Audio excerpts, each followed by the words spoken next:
এরে মুমিন মুসলমানের সন্তানরা, যে কথাটা বলতেছিলাম, আল্লাহর মুমিন বান্দারা যদি, ভদ্রলোকেরা যদি ক্ষমতায় আসে, 4টা কাজ করবে। 1 নাম্বার, তারা নামাজ প্রতিষ্ঠার কাজ করবে। সুবহানাল্লাহ বলবেন না?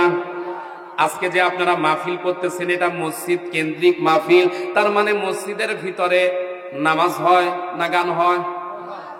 জোরে কোন, নামাজ না গান? এদিকের লোক নামাজ আর এরা চুপ করে আছে, তার মানে এইদিকেও গান হয়। মসজিদে গান হয়? গান হয়? এই বুঝে শুনে কোন গান হয়? আমি বলি বর্তমানে গান হওয়া শুরু হয়েছে। আবার কয় না মানে? আরে ভালো করে বোঝেন, গান হয় না? আপনি নামাজে দাঁড়িয়েছেন, আর একজন ডিজিটাল যুবকের ফোন থেকে বেজে উঠেছে, আছে না নাই? এমন গান, যেহেতু কোরআনের মাহফিলে গানের উদাহরণ দিতে চাচ্ছি না, গান গানি, গান বোঝে না এরকম পাগল আছে? সবাই বোঝে।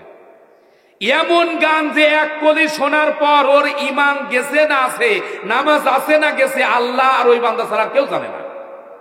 কথা কন না কেন? ওই গান বাজার পর পাশের থেকে আর একজন বলে, এ কার বাবার সন্তান, এই রকম কি রিংটোন দেয়? ও নামাজের ভিতরে আছে, বুঝেন? ও বলতেছে কার বাবার সন্তান, এইরকম কি অমানুষিকের মতো রিংটোন দেয়? আর একজন পাশে থেকে বলতে, বেটা বেয়াদব, রিংটোন বন্ধ করতে পারিস না? বলেন তো, নামাজে আছে না নামাজ আছে? নামাজের মধ্যে আছে, কিন্তু কথা মন দিয়ে চলতেছে। আর একজন বলতেছে, বেটা বেয়াদব, নামাজের আগে অন্তত রিংটোন বন্ধ করে নামাজ পড়তে পারতি। এইভাবে যত মানুষ আছে, আপনি যতই পীর সাহেব দাবি করেন, যতই হাজী সাহেব দাবি করেন, ডাইরেক্ট ইনডাইরেক্ট একজনের মসজিদে গান বাজার সাথে সাথে প্রত্যেকের নামাজের অবস্থা বেহাল। যে মসজিদে থাকার কথা ছিল আল্লাহর কোরআন, যে মসজিদে হওয়ার কথা ছিল আল্লাহর জিকির, যে মসজিদে আপনি ঢুকলে আপনার কলিজা ঠান্ডা হওয়ার কথা, আজকে সেই মসজিদে ইবাদত করে শান্তি নাই। কথা কান্না করে। এরে মুমিন মুসলমানের সন্তানেরা, কথাগুলো একটু হৃদয়ের কান দিয়ে শোনা লাগবে। নামাজ কেমন ইবাদত? নবীজি বলেছেন, as-salatu মিরাজুল মুমিনিন, নামাজ হচ্ছে মুমিনের জন্য মিরাজ। সুবহানাল্লাহ বলবেন না? আল্লাহ নবী, আপনার আমার কলিজার টুকরা হাবিবুল্লাহ, আল্লাহ পাক যখন তাকে মিরাজে নিলেন, মিরাজ থেকে নবীজি ফেরার সময় 2 চোখের পানি ফেলে দিয়ে আল্লাহর দরবারে কান্দে, আল্লাহ, আপনি আমারে 7 আসমানের উপরে নিয়ে এসে, আরশে আজিমে নিয়ে এসে আপনার দিদার দিয়ে আমারে ধন্য করলেন। ও আল্লাহ, আমি যেটা পাই আমার সেটা উম্মতেরা পাবে না, এটা তো আমি মেনে নিতে পারি না। হায় আল্লাহ তাআলা, আপনার কাছে আমার চাওয়া, 7 আসমানের উপরে নিয়ে এসে আপনি আপনার দিদার দিয়ে আমারে ধন্য করলেন, আমার উম্মতিরা কি কিছুই পাবে না? আল্লাহ পাক রব্বুল আলামিন ডাক দিয়ে বলে, হাবিব, আপনি কাঁদবেন না, কাঁদবেন না, কাঁদবেন না।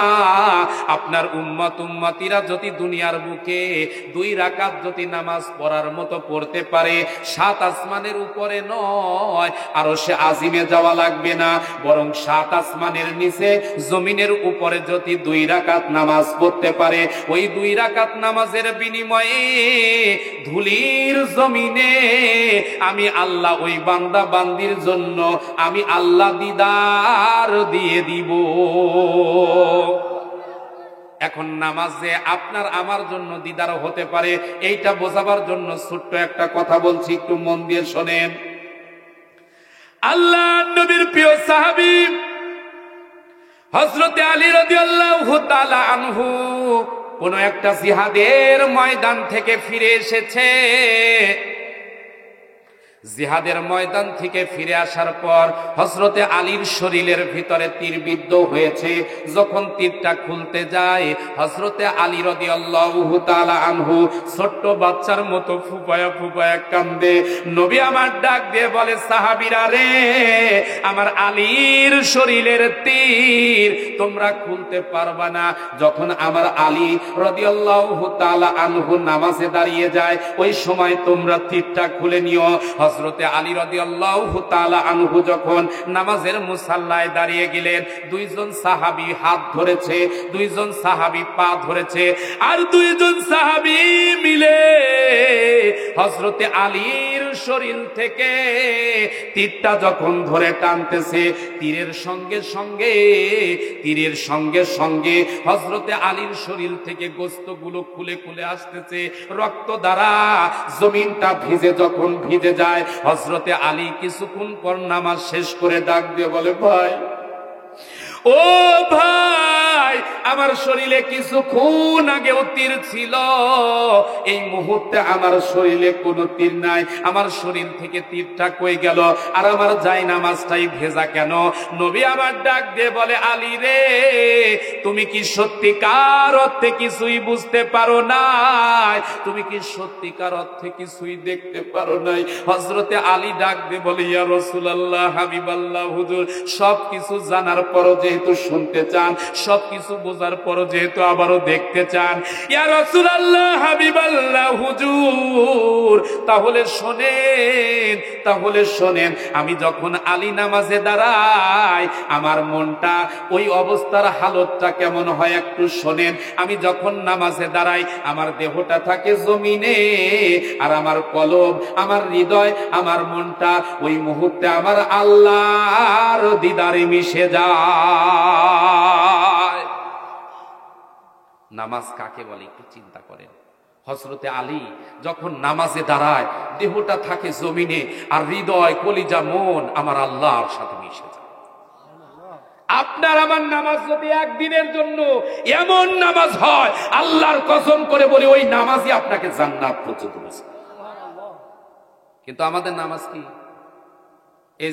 আচ্ছা, দেখা যাক ইনশাআল্লাহ। আমি যে কথাটা বলতেছিলাম, এমনও মুসল্লি আছে মসজিদে নামাজ পড়তে ঢুকছে, কিন্তু ওর অস্থিরতা অনেক বেশি। এরকম আছে না নাই?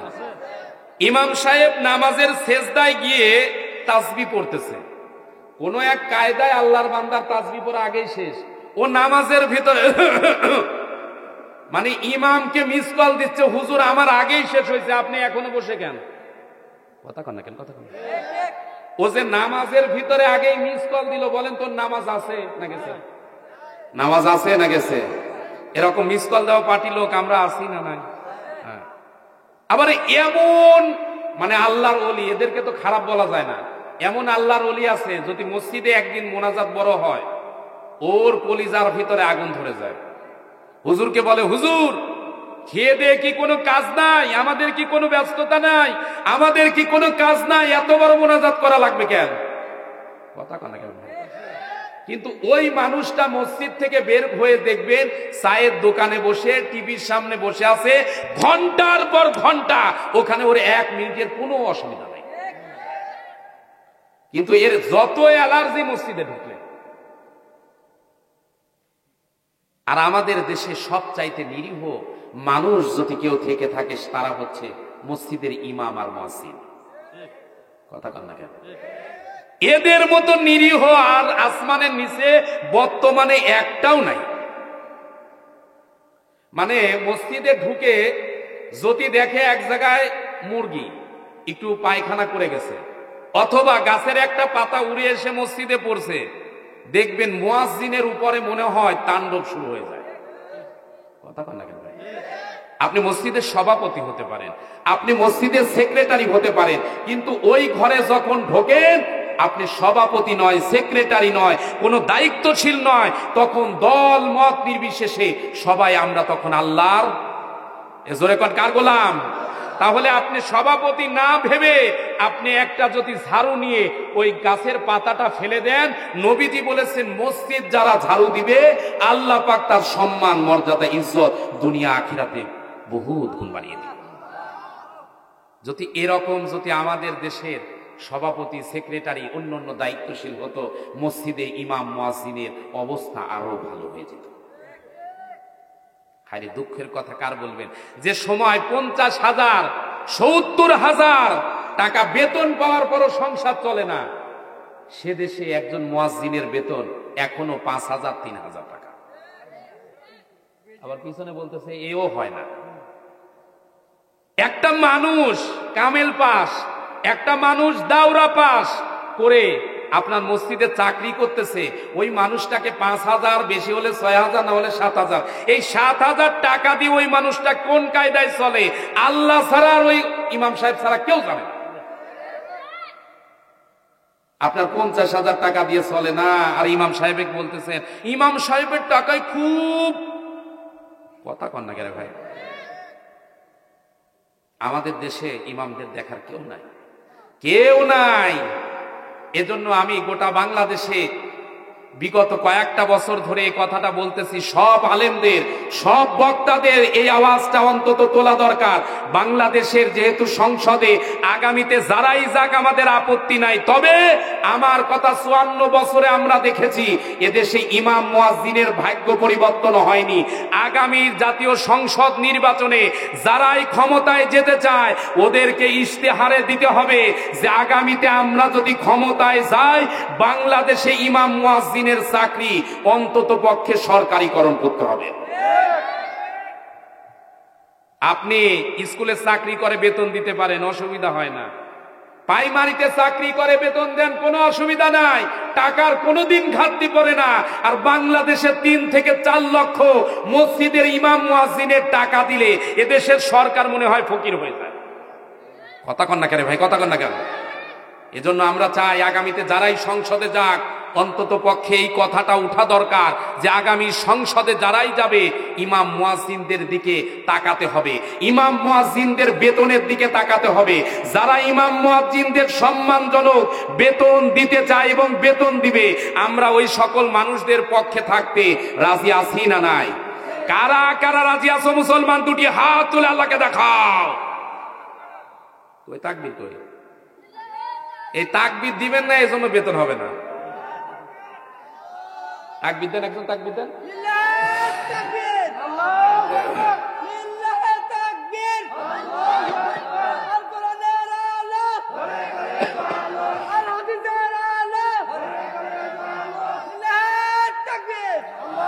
এরে মুমিন মুসলমানের সন্তানেরা, যে কথাটা বলতেছিলাম, 1 নাম্বার মুমিনেরা ক্ষমতায় আসলে নামাজ প্রতিষ্ঠার কাজ করবে, 2 নাম্বার যাকাত ভিত্তিক অর্থনীতি চালু করবে, 3 নাম্বার হলো সৎ কাজের আদেশ দিবে, অসৎ কাজে বাধা দিবে।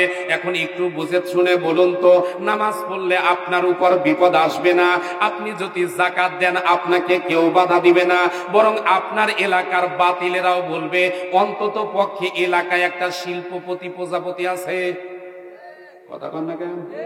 কিন্তু আপনি যদি বলেন সমাজের ভিতরে আজকে থেকে মদের দোকান বন্ধ, আপনি যদি বলেন আজকে থেকে এলাকার ভিতরে সিনেমা চলা বন্ধ, আপনি যদি বলেন আজকে থেকে এলাকার ভিতরে পতিতালয়ের ব্যবসা বন্ধ, আল্লাহর কসম করে বলি 24 ঘন্টার ভিতরে আপনি দেখবেন এলাকায় থাকতে পারবে না, পালাতে হবে। এদেশের আলেমেরা ভালো, এতে কারো সন্দেহ নাই, কিন্তু যারাই বলেছে যুগে যুগে এ সমাজের ভিতরে সৎ কাজের আদেশ দিতে হবে, অসৎ কাজের বাধা দিতে হবে, এই আলেমেরাই শুধুমাত্র বিপদের টার্গেটের শিকার। বাস্তব কথাগুলো বলতেছি, একটু হৃদয়ের কান দিয়ে শুনতে হবে, মিলালেই বাস্তবতা মিলবে। মিশরের জমিনে এমন একজন আল্লাহর প্রেমিক ছিল, এমন একজন আল্লাহর গোলাম ছিল, নাম হচ্ছে সাইয়েদ কুতুব। সুবহানাল্লাহ বলবেন না? সাইয়েদ কুতুব এমন একজন যুবক, যে মানুষটা জেলখানায় থাকা অবস্থায় আল্লাহর কোরআনের তাফসির জেলের ভিতর লিখছে, নাম হচ্ছে তাফসিরে ফি জিলালিল কোরআন। আল্লাহর গোলাম জেলখানার ভিতরে বসে বসে তাফসীর লিখেছে। এই মানুষটা যখন মিশরের জমিনে যখন আল্লাহর দ্বীন প্রতিষ্ঠার জন্য কথা বললেন, তিনি বলতে লাগলেন আলালাহুল খালকু আল আম, সৃষ্টি যার হুকুম চলবে তার। এই কথাটা যখন মিশরের জমিনে সকল স্তরে যখন ছড়িয়ে পড়ল, যুবকেরা দল মত নির্বিশেষে গান বাজনা ভুলে গিয়ে, অশ্লীলতা বেহায়াপনা ভুলে গিয়ে, নারীদের নৃত্য দেখা বন্ধ করে দিয়ে আল্লাহর গোলামের কাছে যখন ছুটে ছুটে আসতে চায়, এমন সময় ক্ষমতার চেয়ারে ছিল বসে জামাল আন-নাসের। জামাল আন-নাসের ডাক দিয়ে বলে, জাতির লোকেরা বুঝলাম না এ সমাজের যুবকেরা কই গেল? এতদিন দেখলাম তারা গান শোনে, এতদিন দেখলাম তারা উলঙ্গপনা করে, এতদিন দেখলাম তারা অশ্লীলতা করে, আজকে দেখি সমাজ রাষ্ট্রের ভিতরে তাদের খুঁজে পাওয়া যায় না। যুবকরা মসজিদে যায়, যুবকেরা তাফসীর শোনে, যুবকদের ব্যাপার স্যাপার কি? আল্লাহর বান্দার ব্যাপারে যখন তদন্ত শুরু হয়ে গেল, মিশরের জমিনে গোয়েন্দা বিভাগের প্রধান যিনি ছিলেন, তিনি জামাল আন-নাসেরকে ডাক দিয়ে বললেন, স্যার কি বলবো দুঃখের কথা, এই দেশের ভিতরে একটা হুজুর আছে, নাম হচ্ছে সাইয়েদ কুতুব। এই সাইয়েদ কুতুব আল্লাহর জমিনে আল্লাহর দ্বীন প্রতিষ্ঠা করতে চায়, আল্লাহর জমিনে আল্লাহর রাজ কায়েম করতে চায়। যুবকেরা বসে নাই, বরং ওই হুজুরের সাথে কাঁধে কাঁধ মিলে এই দেশটাতে ইসলামের হুকুমত চালু করার জন্য তারাও কাজ করতেছে। জামাল আন-নাসের দেখতে বলে, কি বলিস? যে কোনো মূল্যে হুজুরকে থামা, যে কোনো মূল্যে হুজুরকে থামা। যদি হুজুরকে থামাতে না পারি, তাহলে মিশরের জমিনে আমার চেয়ার থাকবে, কিন্তু মাগার ক্ষমতা থাকবে না। এ কথা কন না কেন? আমরাও দেখেছি আল্লামা সাইদি রাহিমাহুমুল্লাহর মতো ভালো মানুষ, আল্লামা নিজামীর মতো ভালো মানুষ এই বাংলার জমিনে, যাদের ব্যাপারে 1 টাকার দুর্নীতি কেউ দেখাতে পারে নাই। এরা যে ভালো, নিঃসন্দেহে কোনো অসুবিধা নাই। একটা মাত্র কারণে এদের ব্যাপারে অ্যালার্জি। আগেই বলেছি, হুজুররা যদি সংসদে পার্লামেন্টে চলে যায়, চোরের গোষ্ঠী যারা আছে চুরি করা বন্ধ হয়ে যাবে।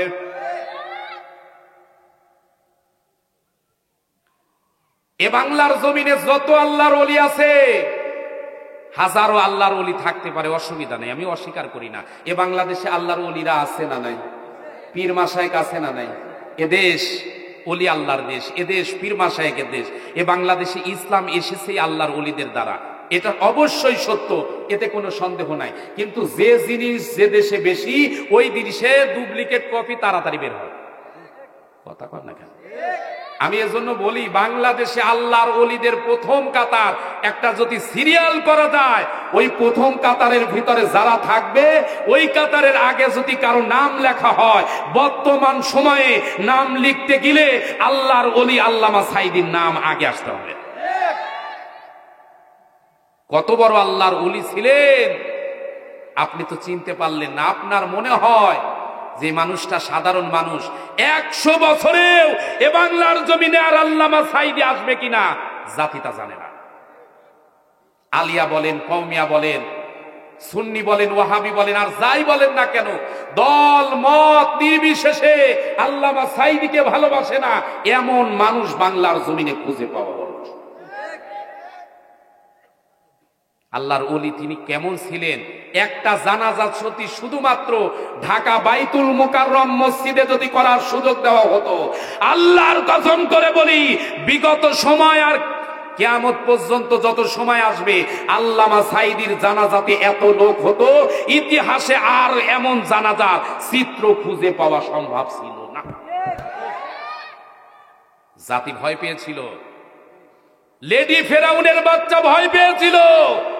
যদি আল্লামা সাইদির জানাজা এই ঢাকায় হয়, হতে পারে আজকেই আমার পতন হয়ে যেতে পারে।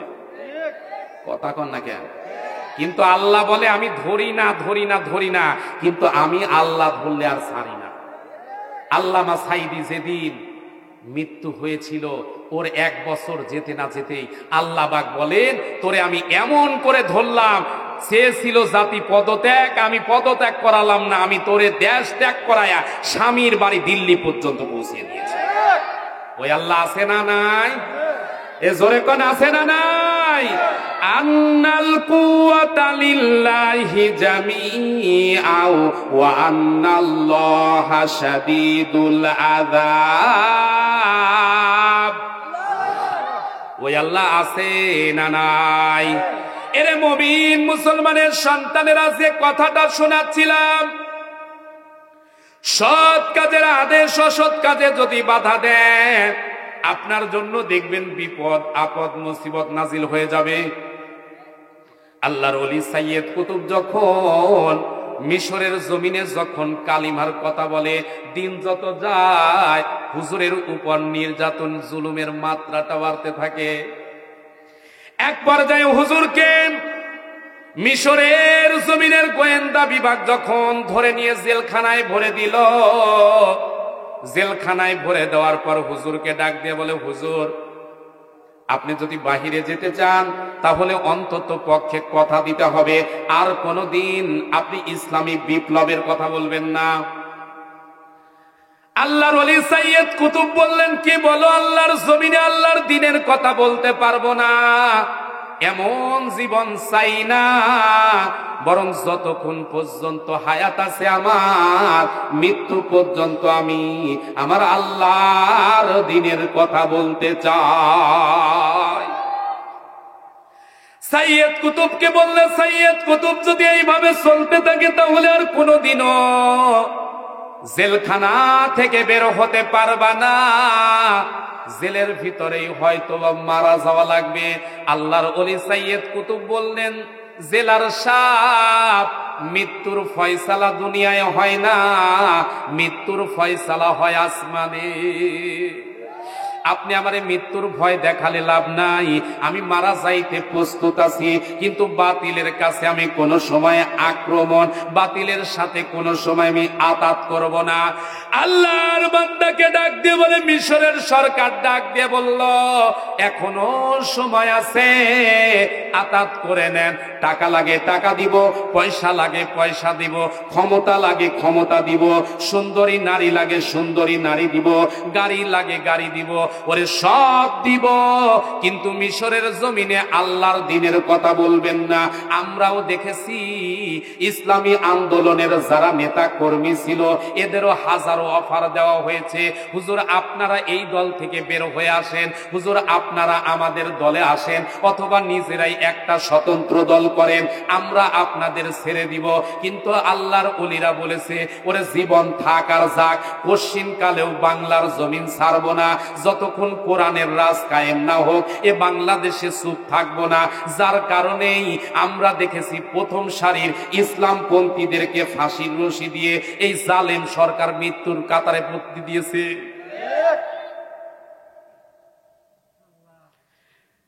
আপনারা বিরক্ত হচ্ছেন না তো? রাগ করতেছেন না তো? এরে মুমিন মুসলমানের সন্তানেরা, মিশরের জমিনে সাইয়্যিদ কুতুবকে যখন জেলখানার সেলের ভিতরে ভরে দিল, ছোট্ট একটা সেলের ভিতরে ভরে দিছে, টার্গেট হলো হুজুরকে মেরে ফেলবে। কিন্তু বলুন তো বাঁচাবার মালিক কে? এ জোরে বলুন, বাঁচাবার মালিক কে? আল্লাহ যদি কাউকে বাঁচায় কেউ মারতে পারে না। হাসবুনাল্লাহু ওয়া নি'মাল ওয়াকিল, নি'মাল মাওলা ওয়া নি'মাল ওয়াকিল। এরে মুমিন মুসলমানের সন্তানেরা, হুজুরের ছেলের ভিতরে এমন একটা হিংস্র খোদাত্ম হায়নার মতো কুকুরকে ঢুকিয়ে দেওয়া হয়েছে, যে কুকুরটা মানুষের গোশত খাইতে পছন্দ করে, যে কুকুরটা কোনোদিন মানুষের গোশত পাইলে পাগল হয়ে যায়, পশুর গোশত খায় না, কিন্তু মানুষ পাইলে ছিঁড়ে ছিঁড়ে খায়। এই মানুষটাকে খাওয়ার জন্য সাইয়্যিদ কুতুবের ছেলের ভিতরে হিংস্র দানবের মতো কুকুর পাঠিয়ে দিয়েছে। ছোট্ট জেলখানার ভিতরে কুকুর পাঠিয়ে দিয়ে মিশরের প্রেসিডেন্ট ডাক দিয়ে বলে, জেলার যে দেখতো কুকুরটা কি করে। আসার পর জেলার দেখতেছে, হায় হায়, যে কুকুরটা হিংস্র দানবের মতো মানুষের উপর ঝাঁপিয়ে পড়ে, আজকে ওই কুকুরটা লাফালাফি করে না, ওই কুকুরটা হাঙ্গামা করে না, আজকে ওই কুকুরটা চিল্লা চিল্লি করে না, বরং ছোট্ট একটা ছেলের ভিতরে আল্লাহর ওলি সাইয়্যিদ কুতুব যখন সেজদারত অবস্থায় আমার মাওলার কুদরতি পায়ে সেজদা দেয়, ওই মুহূর্তে কুকুরটা জেলখানার ছোট্ট ছেলের দরজার সামনে নিজে নিজে দাঁড়াইয়া মনে হচ্ছে পাহারাদারের দায়িত্ব নিয়েছে। জেলার চিন্তা করে, হায়রে কি ঘটনা হতে পারে, এটা কোনোদিন সম্ভব? নবীজি বলেছেন এটাও সম্ভব। মানলাহুল মাওলা ফালাহুল কুল।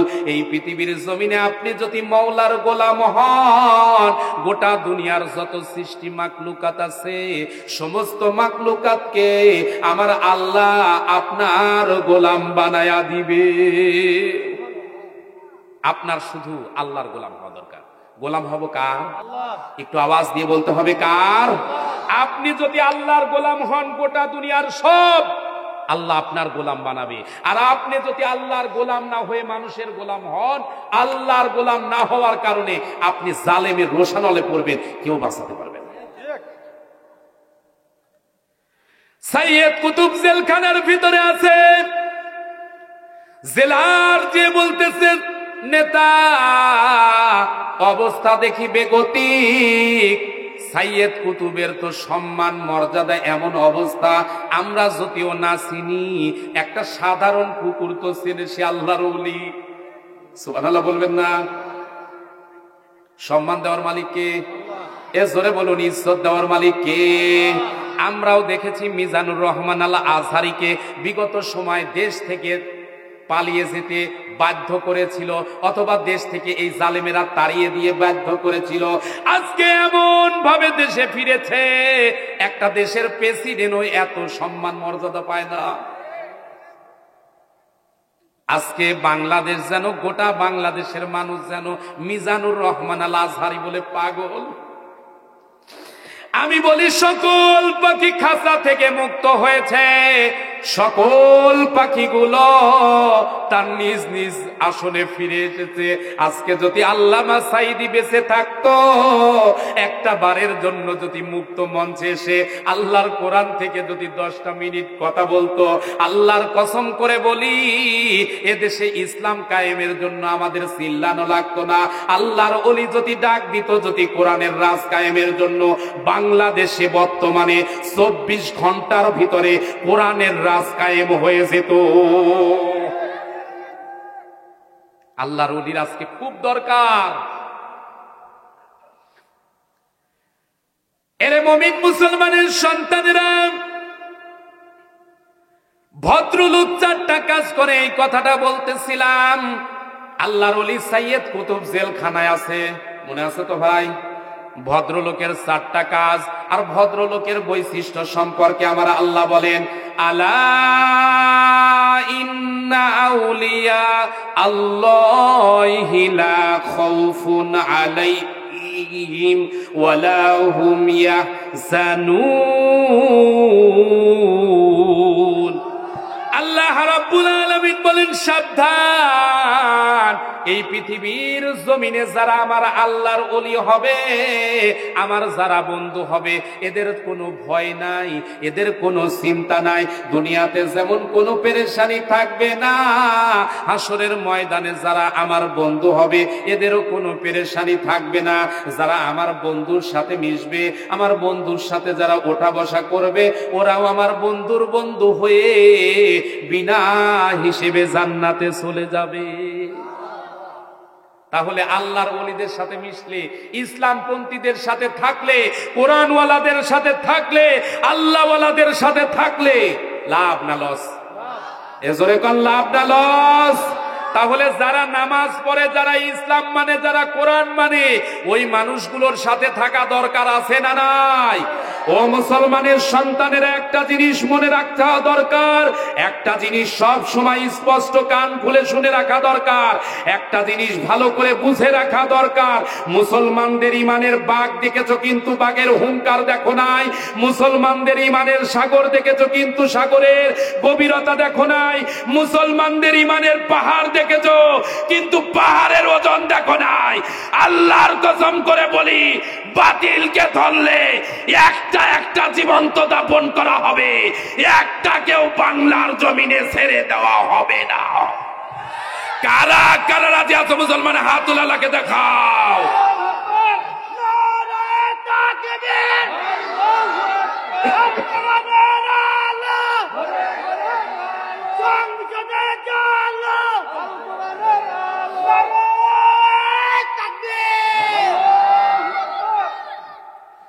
এরে মুমিন মুসলমানের সন্তানেরা, তার মানে এই পৃথিবীর জমিনে যারা আল্লাহর ওলি হবে এদের কি কোনো ভয় আছে?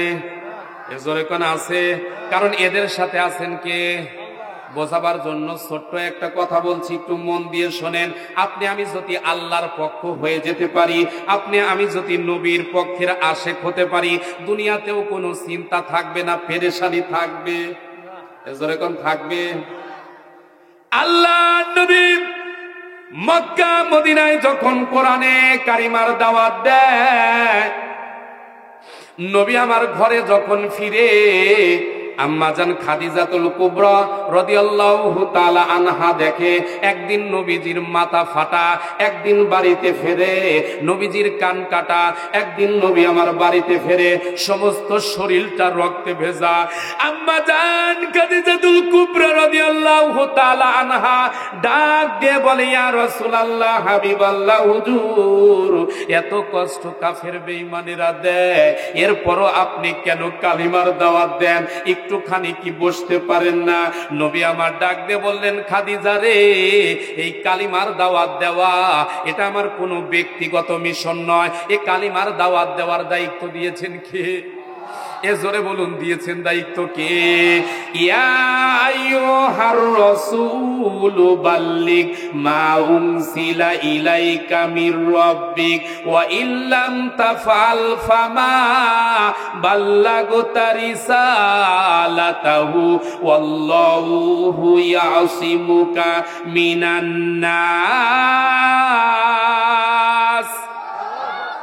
আল্লাহ রাব্বুল আলামিন পবিত্র কোরআনে কারিমা সূরা মাইদা 5 নাম্বার সূরা 6 নাম্বার পারা 67 নাম্বার আয়াতে কারিমা থেকে শোনাচ্ছি। আল্লাহর নবী ডাক দিয়ে বলেন, খাদিজা রে, এই কালিমার দাওয়াত দেওয়া এটা আমার ব্যক্তিগত মিশন নয়, বরং আল্লাহ বলেছেন, ইয়া আইয়ুহার রাসূল, আপনি তাবলীগ করুন, মা উনসিলা ইলাইকা মির রাব্বিক, আপনার প্রতিপালকের পক্ষ থেকে যে কিতাবটা নাজিল হয়েছে সেই কিতাবের নাম কি? একটু জবান খুলে বলতে হবে, কিতাবের নাম কি?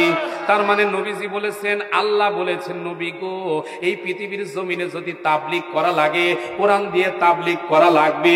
আমরাও দেখেছি এই পৃথিবীর জমিনে স্বামীর তাবলীগ চলেছে, কোনো সমস্যা নাই, বাবার তাবলীগ দীর্ঘদিন চলেছে, কোনো অসুবিধা নাই। কিন্তু আল্লাহর কোরআন দ্বারা তাবলীগ করলে ওই জায়গায় ঝামেলা আছে না নাই? একটু জোরে বলতে হবে, আছে না নাই? আরে আছে মানে বিগত সময়গুলোতে কলেজ ইউনিভার্সিটিতে যে যুবকেরা পড়ে, ওরা যে কোন জগতে ছিল আল্লাহ ছাড়া ওরা ছাড়া কেউ জানে না। সারাশি অভিযানের নামে রাত 12টার পরে প্রশাসন ঢুকে, মানে কোরআনের কয়েকটা কবি, ইসলামী সাহিত্যর কয়েকটা কবি সামনে দিয়ে ফটো শুট করে বলে দিত, জঙ্গি অভিযান চালিয়ে ব্যাপক জঙ্গি ধরা পড়েছে। কথা কন না কেন? এ কোরআন জঙ্গির কিতাব? আওয়াজ দিয়ে বলতে হবে। যারা বলবেন না বুঝবেন যে এদের সন্দেহ আছে, কোরআন জঙ্গির কিতাব। ইসলাম জঙ্গি কি সাপোর্ট করে? কোরআন মানে সন্ত্রাসী নয়, ইসলাম মানে সন্ত্রাসী নয়। এ কোরআন এসেছে সন্ত্রাসীকে দমন করার জন্য। সুতরাং আল্লাহর কোরআনকে কেউ যদি সন্ত্রাসী বলে, আল্লাহর কসম করে বলি, ও মৃত্যুর আগে কুত্তার মতো হয়ে মারা যাবে। অথচ আমরা দেখেছি এ কোরআন নিয়ে যারা কথা বলেছে তারা ব্যাপক কষ্টের ভিতরে ছিল। নবী আমার যখন কালিমার দাওয়াত দেয়, দিন যত যায় নবীর উপর জুলুম নির্যাতন বাড়ে। নবী আমার সইতে পারে না। নবী আমার কাবার হাতিমের সামনে একদিন বসে আছে, উট দুম্বা গাধার ময়লা আবর্জনা নবীর শরীরের উপর চাপিয়ে দিয়েছে। এরে মুমিন মুসলমানের সন্তানেরা, নবীর উপরে অমানবিক বেঈমানেরা নির্যাতন করেছে। নবী আমার কাবার হাতিমের সামনে একদিন সেজদারত অবস্থায় আছে। আবু জেহেল উতবা সাইবা কোথায় যেন যাচ্ছিল, হঠাৎ করে দেখে আপনার আমার নবী কাবা শরীফের সামনে সেজদারত আছে। আবু জেহেল তার গোন্ডা বাহিনীকে ডাক দিয়ে বলে, কে কোথায় আছিস? আব্দুল্লাহর এতিম সন্তানের উপর একটুখানি জুলুম করতে পারিস নাকি? বলার সঙ্গে সঙ্গে আপনার আমার কলিজার টুকরা নবীর গলার ভিতরে চাদর পেঁচিয়ে দুই দিক থেকে বেঈমানেরা যখন টানা শুরু করেছে, নবীর চক্ষুটা যেন লাল হয়ে যায়, দুই চোখ দিয়ে অঝরে পানি পড়তেছে। জীবন নামক পাখিটা যেন উড়ে চলে যাইতে চায়। একজন আর একজনকে ডাক দিয়ে বলে, যে মানুষটা কোনোদিন আমাদের কষ্ট দেয় নাই, যে মানুষটা মক্কা নগরীতে কোনোদিন মিথ্যা বলে নাই, যে মানুষটা আমাদেরকে কোনো ধোঁকা দেয় নাই, কেন ওই মানুষটারে মারি? তার মানে কাফের বেঈমানদের ঈমান ছিল না, কিন্তু বিবেক ছিল। আর আমরা মুসলমান বলে দাবি করি, আমাদের বিবেক কেমন আছে? ভাতিজা মনে করেন ইসলামী আন্দোলন করে, চাচা মনে করেন ইসলামী আন্দোলন করে, অন্য ঘরে আর একজন ডিজিটাল নেতা শুয়ে আছে, ও থানায় ফোন দিয়ে বলতো, ও স্যার আপনি তো অফিসে বসে আছেন আর আমার ভাতিজা তো বাড়িতে ঘুমায়, আপনি কি আসবেন না? কথা কন না কেন, কথা কন না কেন? এরকম বলা লোক ছিল না ভাই? তার মানে এগুলো শয়তানের চাইতেও খারাপ। এরে মুমিন মুসলমানের সন্তানেরা, নবীর উপরে অমানবিক নির্যাতন চলেছে, কিন্তু দিন যত গিয়েছে ইসলামের আন্দোলন, ইসলামী সাহিত্যর প্রচারণা, ইসলামের বিপ্লব আবু জেহেলের মতো নেতা কি থামাতে পেরেছে? এজোরে কোন পেরেছে? তার মানে এ যুগেও যারা আবু জেহেলের মতো ভূমিকা পালন করবে, দিন যাবে রাত যাবে, কিন্তু ইসলামের বিপ্লব কেউ থামাতে পারবে না। এরে মুমিন মুসলমানের সন্তানেরা, কথাগুলো আরো স্পষ্ট ভাষায় বলতেছি। বদরের প্রান্তরে যখন আবু জেহেল নিহত হয়ে গেল, ইসলামের বিপ্লব যখন সাধিত হয়ে গেছে, আবু জেহেলের একটা সন্তান ছিল, নাম হচ্ছে ইকরামা। এই ইকরামা শপথ করে নিল, আমার বাবাকে যে মেরেছে আমি যে কোনো মূল্যে তাকে মেরে ফেলবো, হত্যা করে ফেলবো, পৃথিবীর জমিনে আমি তাকে বাঁচতে দিব না। এমন সময় দারুণ দোয়ার বৈঠক থেকে সিদ্ধান্ত শোনা গেল, আসবো, আমি নবীকে বাঁচতে দিব না, এই টার্গেট নিয়ে সে চলতে লাগলো। এ মুসলমানের সন্তানেরা, আগেই বলেছি, বলেন তো বাঁচাবার মালিক কে?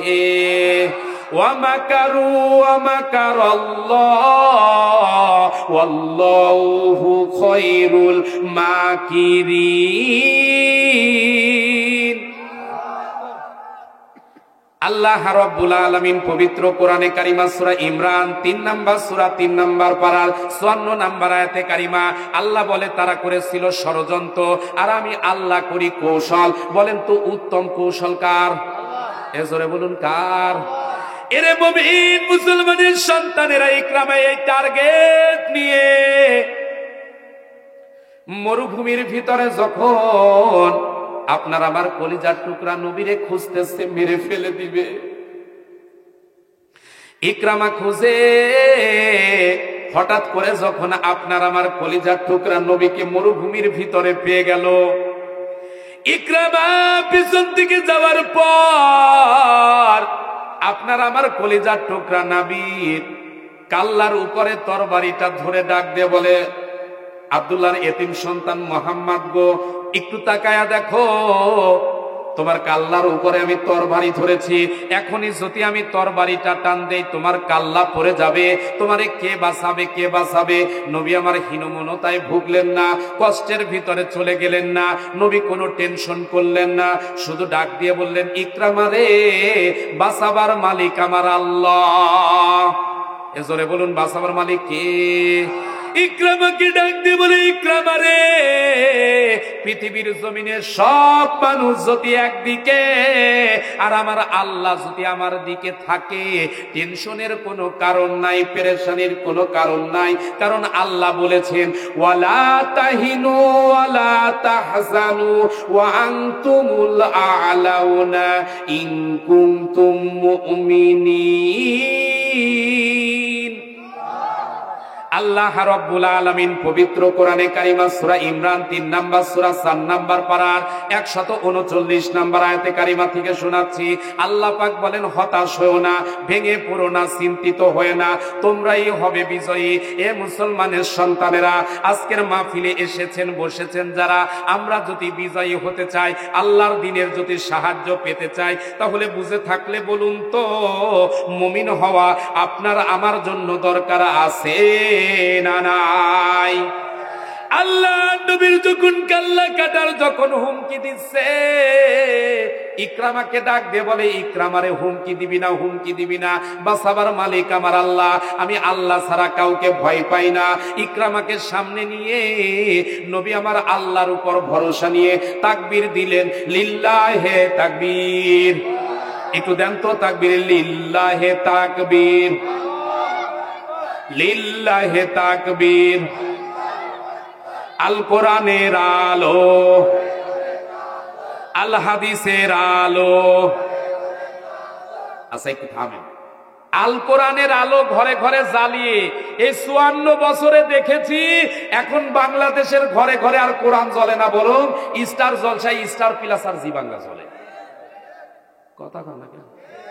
কি হাজী সাহেবের বাড়ি, কি দাড়িওয়ালার বাড়ি, আর কি টুপিওয়ালার বাড়ি, সকাল সন্ধ্যায় হিন্দুদের মতো উলুধ্বনি উলুলুলু চলতেছে। কথা কন না কেন? তার মানে আপনার ঘরটাকে যদি সংশোধন করতে চান, আল কোরআনের আলো ঘরে ঘরে জ্বালালে হবে না, বরং সংসদে জ্বালাতে হবে। সংসদে যদি জ্বালাতে পারেন, দুনিয়াও শান্তি হবে, পরকালও শান্তি হবে, এমনকি আপনার ঘরটা আল্লাহ পাক জান্নাত বানিয়ে দিবে। লিল্লাহে তাকবীর। নবী আমার যখন ইকরামার সামনে যখন তাকবীর দিলেন, আল্লাহ নামের যখন ধ্বনি দিয়েছে, মুহূর্তের ভিতরে ইকরামার হাত থরথর থরথর করে কাঁপতে কাঁপতে হাতের ভিতরে যে তরবারিটা ছিল, ওই তরবারিটা জমিনে পড়ে গেছে। ইকরামারে ডাক দিয়ে বলে, ইকরামারে,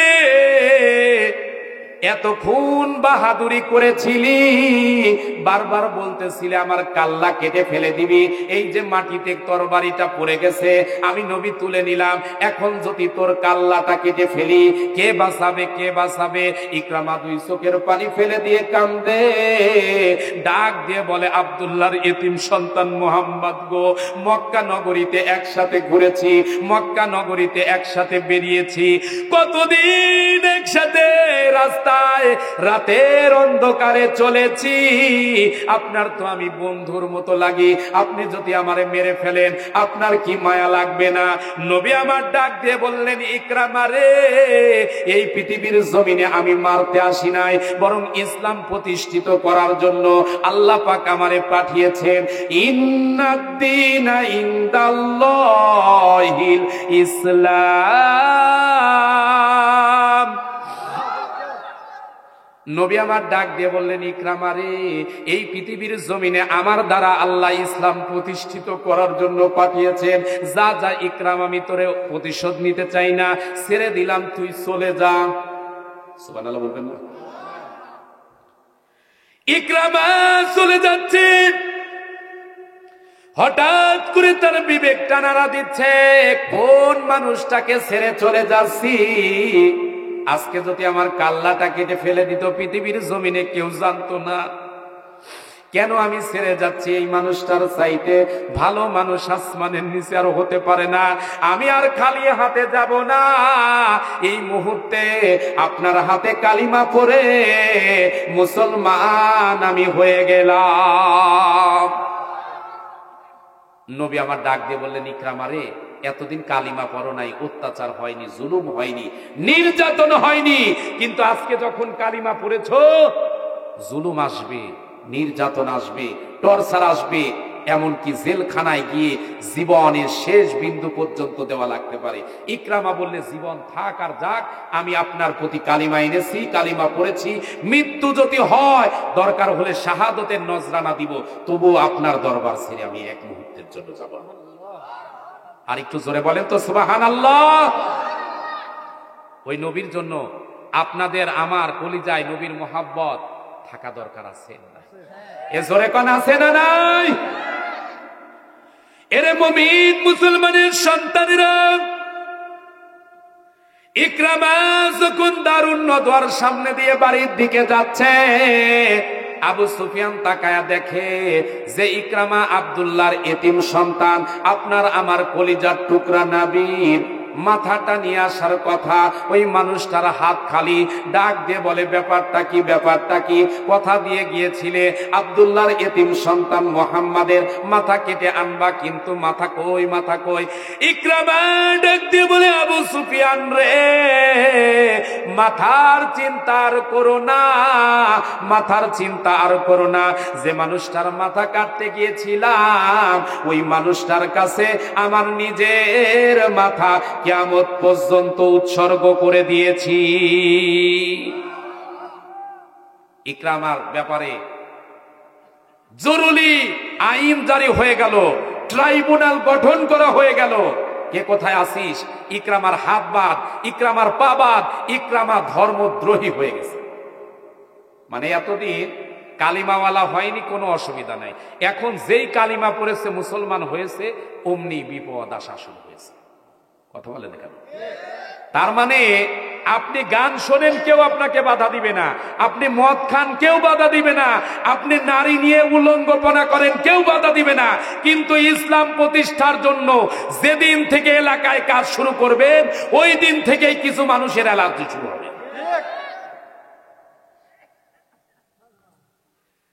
ইকরামার হাত পা বেঁধে দারুন নদওয়ার পার্লামেন্টে আইন পাস হয়ে গেল, ইকরামাকে পাহাড় থেকে ফেলে দিবে। এমন একটা পাহাড় থেকে ফেলে দেওয়া হোক যাতে করে ইকরামা নদীতে পড়ার আগেই মারা যায়, অথবা যদি না মারা যায় দরিয়ার ভিতরে পড়ার পর ইকরামাকে যেন মাছেরা খেয়ে ফেলে।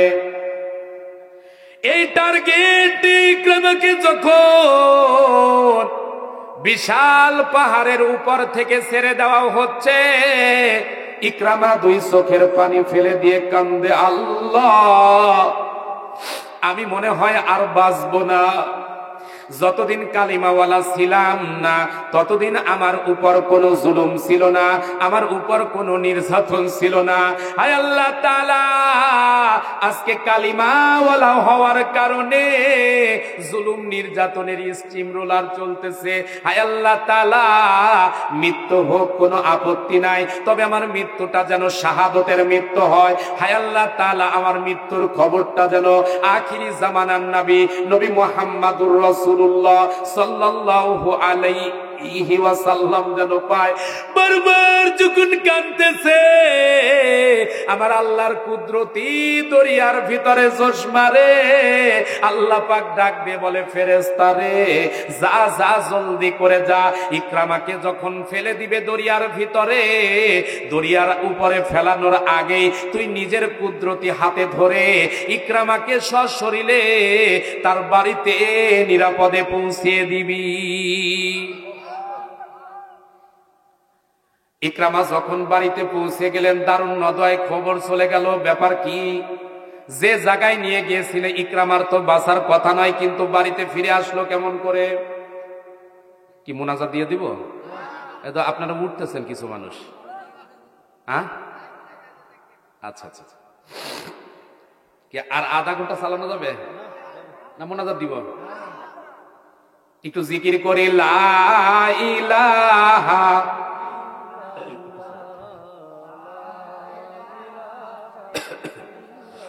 লা ইলাহা ইল্লাল্লাহ, লা ইলাহা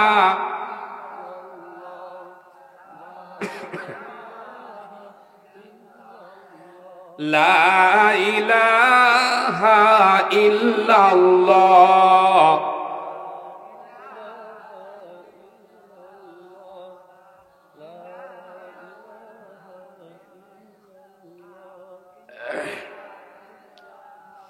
লা ইলাহা ইল্লাল্লাহু মুহাম্মাদুর রাসূলুল্লাহ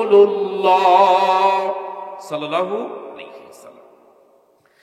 এরে মুমিন মুসলমানের সন্তানেরা, ইকরামা ডাক দিয়ে বলে, আবু সুফিয়ান, তোরা চেয়েছিলে আমারে মেরে ফেলে দিতে, কিন্তু আমার আল্লাহ আমারে বাঁচিয়েছে। সুবহানাল্লাহ বলবেন না? ইকরামার বিরুদ্ধে আবার ট্রাইব্যুনালে আইন হয়ে গেল, কে কোথায় আছিস? ইকরামার হাত বাদ পা বাদ, এবার আর কোনো এমন অ্যাকশন নয়, এবার সঙ্গে সঙ্গে ইকরামাকে মেরে ফেলে দেওয়ার অর্ডার হয়ে গেল। ইকরামার শরীরটাকে নিয়ে এমন একটা জঙ্গলের ভিতরে রেখে আসলো, যে জঙ্গলের ভিতরে হিংস্র বাঘ আছে। ইকরামার শরীরটাকে যেন বাঘ ছিঁড়ে ছিঁড়ে খেয়ে ফেলে, ইকরামা যেন বাঁচতে না পারে, এই টার্গেট নিয়ে জঙ্গলের ভিতরে যখন ফেলে আসছে, ইকরামা দুই চোখের পানি ফেলে কান্দে। কয়েকদিনের না খাওয়া শরীর ডাক দিয়ে বলে, আল্লাহ ও মালিক, আমি মারা যাই, আমার কষ্ট নাই, দুঃখ নাই, পেরেশানি নাই, টেনশন নাই, ও আল্লাহ দয়া করে আমার মৃত্যুর খবরটা যেন আমার আখিরি জামানার নবী পায়, আমার নবী যেন আমার মৃত্যুর খবরটা জানতে পারে। বারবার যখন ইকরামা কাঁদতেছে, জঙ্গলের গভীর থেকে একটা বাঘ এসে ইকরামার পা একবার মুখ দিয়ে শোকে, একবার কপালের কাছে জিহ্বাটা লাগিয়ে দেয়, একবার বুকের সাথে মুখটা লাগিয়ে দেয়। ইকরামা কান্দে আর ডাক দিয়ে বলে, বাঘরে আমি জানি আমার জীবনের শেষ দিন আজ। হঠাৎ করে দুই চোখের পানি ফেলে দিয়ে ইকরামার সামনে বাঘ যেন ফুফায়া ফুফায়া কি বলতে চায়, হঠাৎ করে মানুষের মতো জবান খুলে গেল, ডাক দিয়ে বলে, ইকরামা রে, টেনশনের কোনো কারণ নাই, পেরেশানির কোনো কারণ নাই, আমি বাঘ কোনো মানুষকে পাইলে, কোনো শিকারকে পাইলে ছিঁড়ে ছিঁড়ে খাই, এটাই আমার স্বভাব, কিন্তু তোর শরীরটা কেমন করে খাবো? তোর শরীরটার ভিতরে আখিরি জামানার নবী নবী মুহাম্মাদুর রাসূলুল্লাহর গন্ধ পাওয়া যায়। যে শরীরটা তোকে নিয়ে নবীজি আলিঙ্গন করেছিল, ওই শরীরটার ভিতরে এখনো মেশক আম্বরের সুগন্ধ পাওয়া যায়, যার কারণে আমার আল্লাহ তোর শরীরটাকে খাওয়া তো দূরের কথা, আমি বাঘের জন্য চিরকাল তোর শরীরটা হারাম বানিয়ে দিয়েছে। সহজ ভাষায় যদি বলা যায়, জালেমেরা যদি ক্ষমতায় আসে, তারাও কিন্তু কিছু কাজ করবে, জানিয়ে দিয়েছেন কে? আল্লাহ রাব্বুল আলামিন বলেন, ক্বালাত ইন্নাল মুলুকা ইযা দাখালু ক্বরিয়াতান, ক্বালাত ইন্নাল মুলুকা ইযা দাখালু ক্বরিয়াতান আইসা। আল্লাহ পাক রব্বুল আলামিন এই আয়াতের বাকি আয়াতগুলো তাফসীরের ভিতরে এসেছে। এক কথায় বলা যায়, আল্লাহ পাক রব্বুল আলামিন পবিত্র কোরআনে কারিমার সূরা নমল 27 নম্বর সূরা 19 নম্বর পারার 34 নম্বর আয়াতে কারিমার ভিতরে আল্লাহ পাক বলেন, জালেম যদি ক্ষমতায় আসে, এরা 4 দফা কর্মসূচি পালন করবে। 1 নাম্বার, ক্ষমতায় আসার আগে যেগুলো দাবি করবে, যেগুলো ইশতেহার দিবে, যেগুলো ওয়াদা করবে, একটাও তারা পালন করবে না, বরং যা বলবে তার উল্টা করবে। কথা কন না কেন? আমাদের ক্ষমতা আসার আগে অনেকেই বলেছিল 10 টাকা কেজি চাউল খাওয়াবো, ওরে ঘরে ঘরে চাকরি দিব, মাগার আমরা দেখেছি ক্ষমতায় আসার আগে ওরে চাউল কি চাকরি কি ধরে ধরে জেলখানায় বন্দি। যেটাকে বলে সহজ ভাষায় আয়না ঘর। জীবন যৌবন শেষ করে দিয়েছে। আমরা দেখেছি আরমানের মতো যুবককে ধরে নিয়েছিল যখন তখন, যুবক মানুষ, অথচ যখন বের হলো মানুষটার জীবনের সব শেষ। কথা কন না কেন? তার মানে জালেমেরা ক্ষমতায় আসার আগে 1 নাম্বার জাওয়াদি দিবে, পালন করবে না। 2 নাম্বার ক্ষমতায় গেলে এ জালেমদের 2 নাম্বার কাজ হলো যারা সমাজ রাষ্ট্রের ভিতরে ভালো মানুষ এদেরকে অপমানিত করবে, লাঞ্ছিত করবে। এই পৃথিবীর জমিনে ভালো মানুষ কারা? সব চাইতে জানেন হলো কে? এজরে বলুন, জানেন কে? আল্লাহ পাক বলেন, ইন্না আকরামাকুম ইনদাল্লাহি আতকাকুম। আল্লাহ পাক রব্বুল আলামিন বলেন, এই পৃথিবীর জমিনে যার অন্তরে আমি আল্লাহর ভয় সবচাইতে বেশি, এই মানুষটাই হচ্ছে আমার কাছে সবচাইতে দামি মানুষ। তার মানে বোঝা যায় এই পৃথিবীর জমিনে সব চাইতে ভদ্রলোক, সব চাইতে দামি মানুষ ছিল আলেমেরা। অথচ আমরা বিগত সময়গুলোতে দেখেছি এই বাংলাদেশে সব চাইতে জালেমের প্রসারণে ছিল আলেমেরা। বয়োবৃদ্ধ আলেমেরা জেলখানায় বছরের পর বছর, মাসের পর মাস, যুগের পর যুগ জেলখানায়। অথচ আমরা ওই সময়ও দেখেছি চোর, ডাকাত, লুচ্চা, বদমাইশ, গুন্ডা ওরে ওপেনে ঘুরে বেড়াতো, আর আলেমেরা চোরের মতো ঘরের ভিতরে পালিয়ে থাকতে হতো। এই যে আমার পাশে আপনাদের এলাকার সন্তান, কি অপরাধ ছিল? আসার পর শুনলাম এই ভাইটাও 14 দিন জেলখানায় ছিল। কি অপরাধ? এ কি করতে পারে?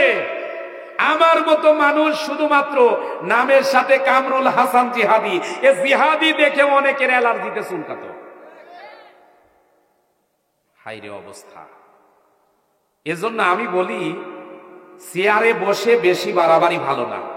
কথা কন না কেন? আপনি পানির ভিতরে নেমেছেন।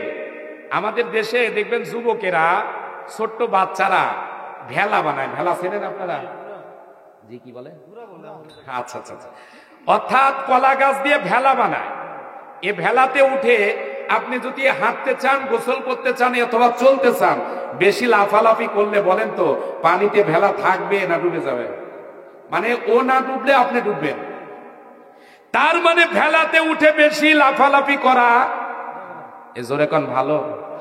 ভেলাতে উঠে বেশি লাফালাফি করা ভালো না। নৌকায় উঠে বেশি টালটি বালটি করা ভালো না। ইসলামের ক্ষমতা নিয়ে বেশি উকি ঝুঁকি মারা ভালো না। আল্লাহ বলে ফেরাউন বেশি লাফাস না, একটু ঠান্ডা হ। নমরুদ বলে, আল্লাহ বলে নমরুদ বেশি লাফাস না, একটু ঠান্ডা হ। ক্ষমতার চেয়ারে আসিস, চুপ করে থাক। ক্ষমতার চেয়ারে আসিস, একটু চুপ করে থাক। যদি ক্ষমতার চেয়ারে থেকে উল্টা পাল্টা যদি চলতে চাস, এমন ভাবে আছার দিব কিয়ামতের আগ পর্যন্ত বাংলার জমিনে লেডি ফেরাউন ফিরে আসা সম্ভব হবে না। কারা কারা রাজি আছো মুসলমান? হাত তুলে আল্লাহকে দেখাও।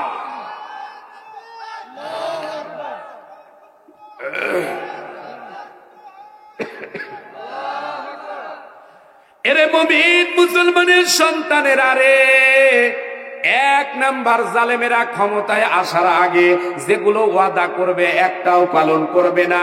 2 নাম্বার জালেমেরা এই পৃথিবীর জমিনে যারা সম্মানিত মানুষ আছে, এই পৃথিবীর জমিনে যারা আল্লাহওয়ালা মানুষ আছে, এদেরকে অত্যাচার করবে, জুলুম করবে, এক কথায় বলা যায় অপমান করবে, লাঞ্ছিত করবে। 3 নাম্বার নবীজি বলেছেন, জালেমেরা যদি ক্ষমতায় আসে সব জায়গায় বিশৃঙ্খলা তৈরি করবে। আপনি প্রমাণ করে দেখেন, এমন কোন জায়গা নাই যে এই জালেমেরা হাত দেয় নাই। বাংলাদেশে আমরা দেখেছি 560টা মডেল মসজিদ করা হয়েছিল। কয়টা মসজিদ? 560টা মডেল মসজিদ করে উনি আবার দেখেছি আম্মাজান উপাধিও নিয়েছিলেন। অথচ বর্তমানে প্রমাণ পাওয়া যাচ্ছে এটা 1 টাকা ওনার না, সব সৌদি গভর্নমেন্ট দিয়েছিল। মানে চোরের মায়ের বড় গলার মতো অবস্থা। কথা কন না কেন?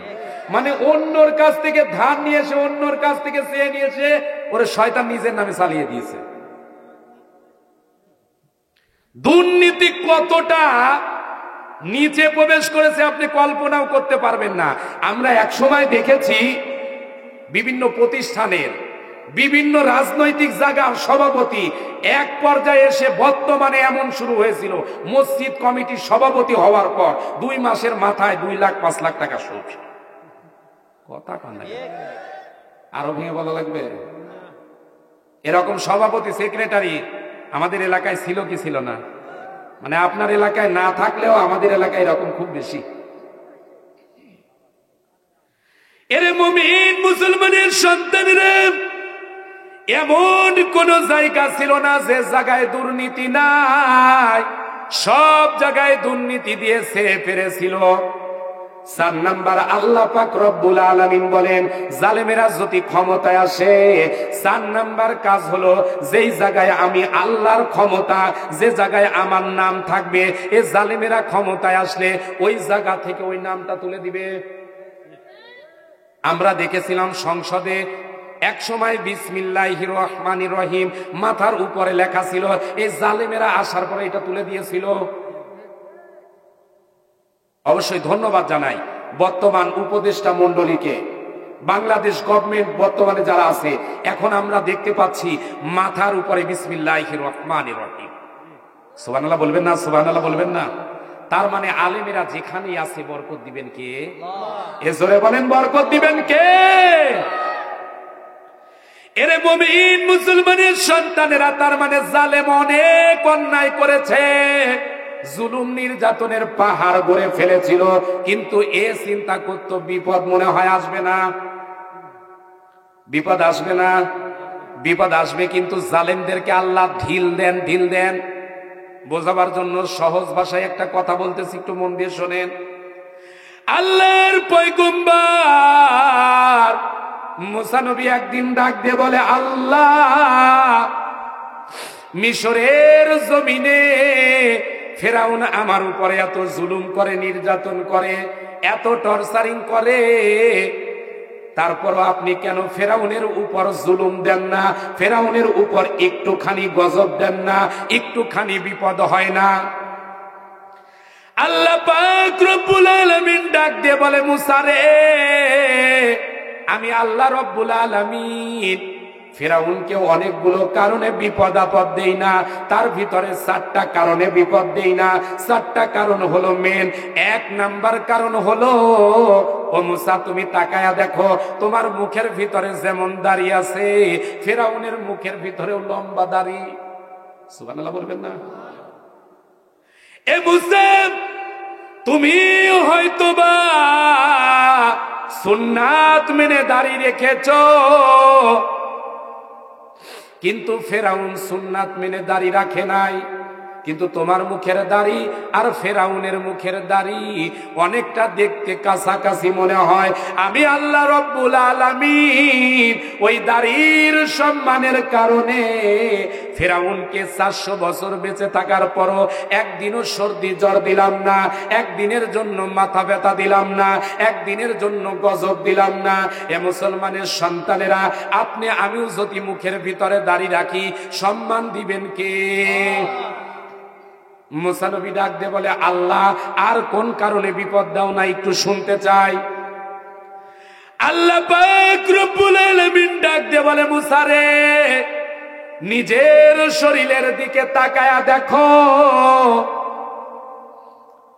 তোমার শরীরের ভিতরে একটা লম্বা জামা, এটা তুমি সুন্নাত মেনে পরো। কিন্তু ফেরাউনের শরীরের ভিতরে, ফেরাউন যে শরীরে কাপড়টা পরেছে, ওই কাপড়টা সে সুন্নাত মেনে পরে নাই, কিন্তু তার শরীরের ভিতরেও একটা লম্বা জামা। এই লম্বা জামার সম্মানের কারণে আমি আল্লাহ রব্বুল আলামিন ফেরাউনের উপর কোনো গজব দেই না। একটু জোরে বলা যাবে কি সুবহানাল্লাহ? মুসা নবী ডাক দিয়ে বলতেছে, আল্লাহ, এই ফেরাউনের উপরে তুমি এত দয়া করো, আর কি কারণে দয়া করো? আল্লাহ পাক রব্বুল আলামিন ডাক দিয়ে বলে, মুসা রে, 3 নাম্বার কারণ হলো তুমি গভীর রজনীতে যখন ওঠো, আমাকে আল্লাহ বলে যখন ডাক দাও, আমার কুদরতি মায়া লেগে যায়। ফেরাউন আমারে আল্লাহ বলে স্বীকার করে না, কিন্তু মাঝে মাঝে নির্জনে নিভৃতে গিয়ে এমন একটা মিশরের জমিনে জায়গা আছে, যে জায়গার খবর কেউ জানে না, ওই জায়গার ভিতরে গিয়ে আমি আল্লাহকে ডাক দিয়ে বলে, আল্লাহ পৃথিবীর জমিনে আমি তো জানি, কেউ যদিও না জানে আমি জানি, আপনার মতো ভালো আল্লাহ, আপনার মতো ভালোবাসার আল্লাহর নেই। এই পৃথিবীর জমিনে 2 নাম্বার একটু আল্লাহ আমি হতে চাই। হায় আল্লাহ তাআলা, মৃত্যু পর্যন্ত এই সম্মান দাও, মৃত্যুর পরে যা হয় হবে, আমার কোনো আপত্তি নাই। ফেরাউন যখন বারবার আমার কাছে কাঁদতে থাকে, আমি আল্লাহ রব্বুল আলামিন তার এই দোয়াটা কবুল করে ফেরাউনের উপর কোনোদিন গজব দেই না। জোরে কোন আল্লাহু আকবার। এর মুমিন মুসলমানের সন্তানেরা রে, মুসা নবী ডাক দিয়ে বলে, আল্লাহ 4 নাম্বার এমন কোন কারণ আছে যে কারণটাতে আপনি গজব দেন না, আমি একটু শুনতে চাই। আল্লাহ পাক ডাক দিয়ে বলে, মুসা রে, ফেরাউনের বাড়িতে একজন বৃদ্ধা মা আছে, তার হাজার হাজার তার লোক লস্কর আছে,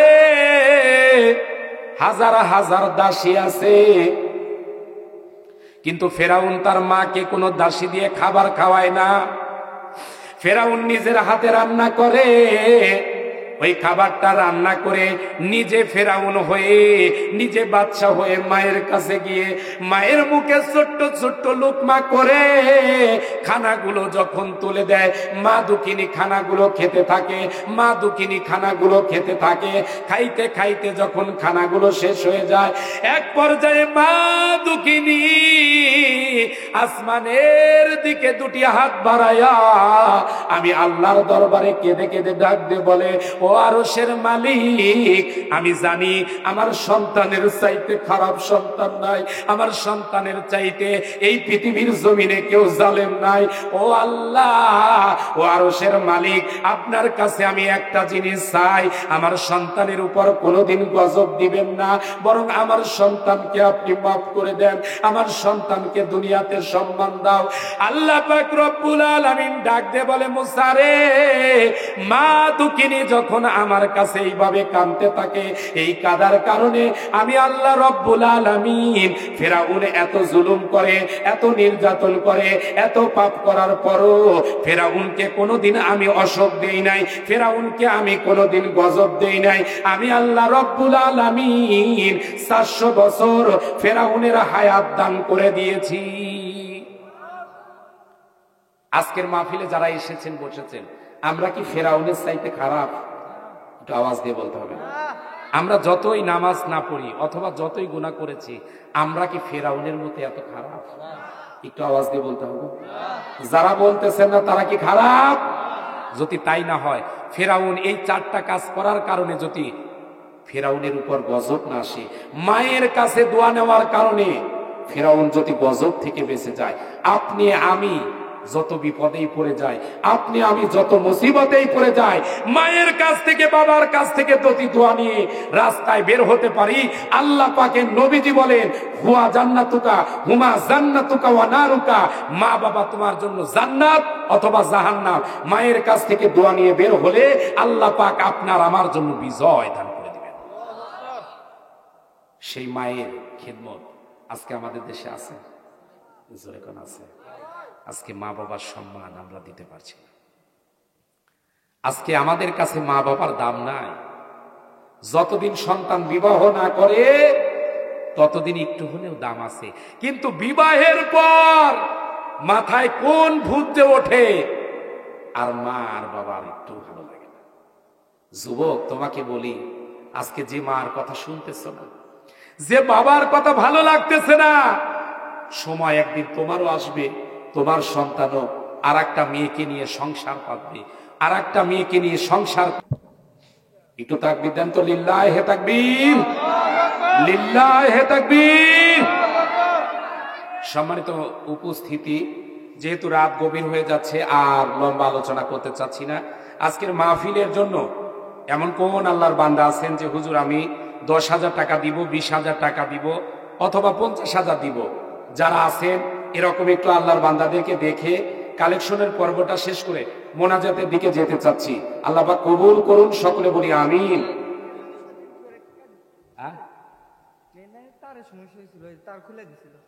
তারই খুলে দিয়েছিল কি আল্লাহর ওলি বান্দারে, তাই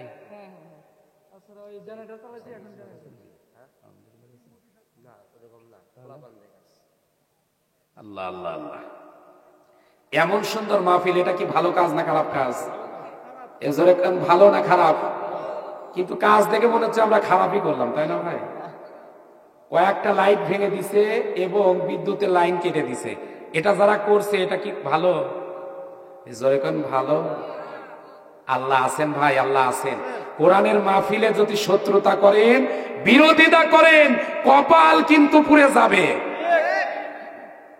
যে মায়ের সন্তান আজকে এটা করেছেন, তওবা করেন, তওবা করেন, না হলে আমরা হয়তো বা কিছু বলবো না। আল্লাহর কোরআনের মাহফিলে যদি এই কাজ করে থাকেন, সত্যিকার অর্থে আল্লাহর গজবের সম্মুখীন হবেন। কিন্তু আসেন, কোন আল্লাহর বান্দা দিবেন? আব্দুল মান্নান তালুকদার। আচ্ছা, বিশেষ কত আছে? কি ভেঙে ফেলছে? আল্লাহ আল্লাহ।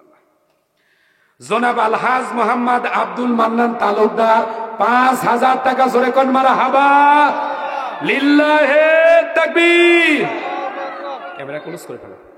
হায় আল্লাহ তাআলা দান কবুল করে নাও, হায়াতে